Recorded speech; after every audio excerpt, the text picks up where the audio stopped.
Hi, welcome to Rohrig Tarot.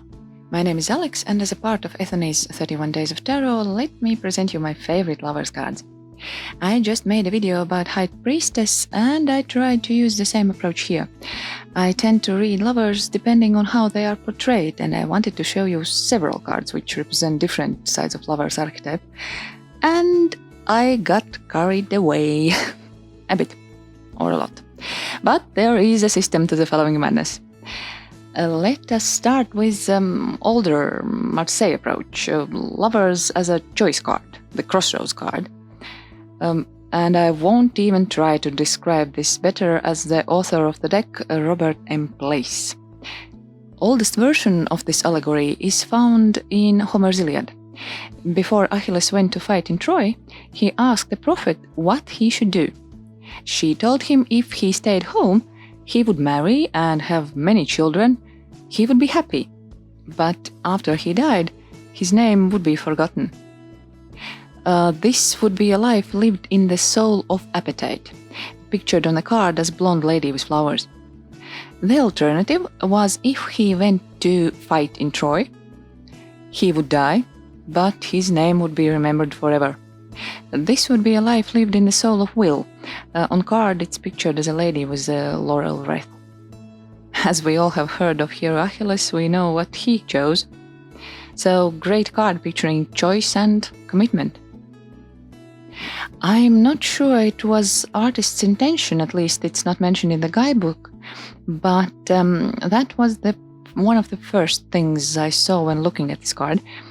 A left hand of the lady is stretching out behind gentleman's shoulder, as if she is not ready to let go of that crown carried away by doves.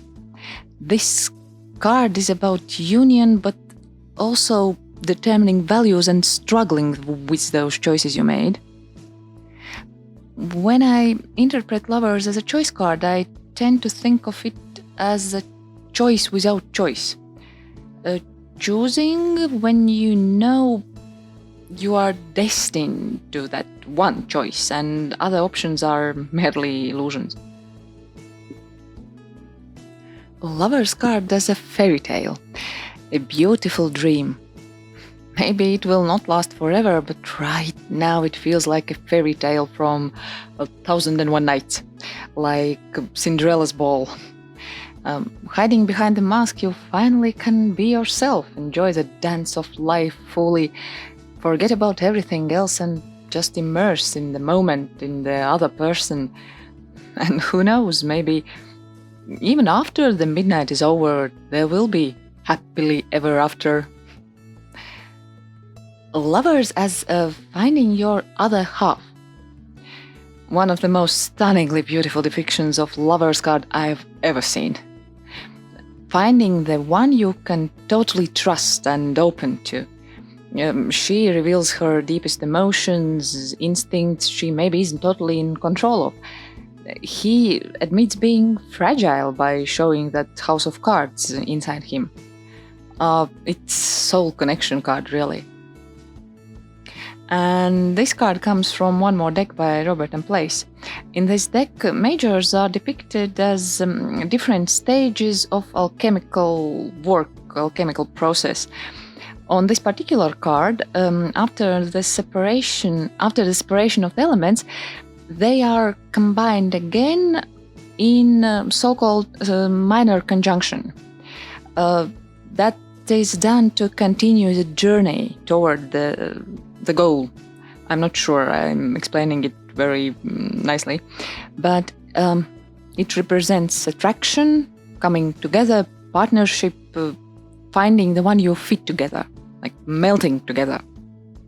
The same idea here, but from more poetic approach. There are red strings of fate, which are tying those two souls together across any amount of time or space. And above the lovers' heads, in this gloss varnished part of the picture, there are symbols of the sun, the moon, and earth. Those symbols direct us to a writing by Plato when he wrote about origins of love.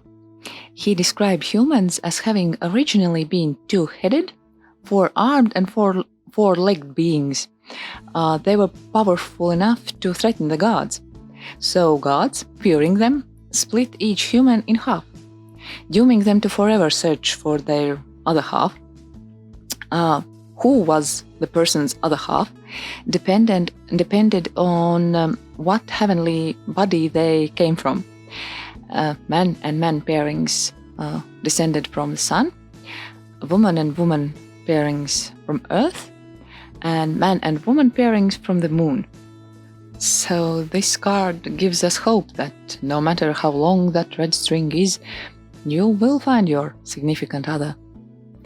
Also, when looking at those strings in the background, it somehow makes me think of the iconic pasta scene from The Lady and the Tramp.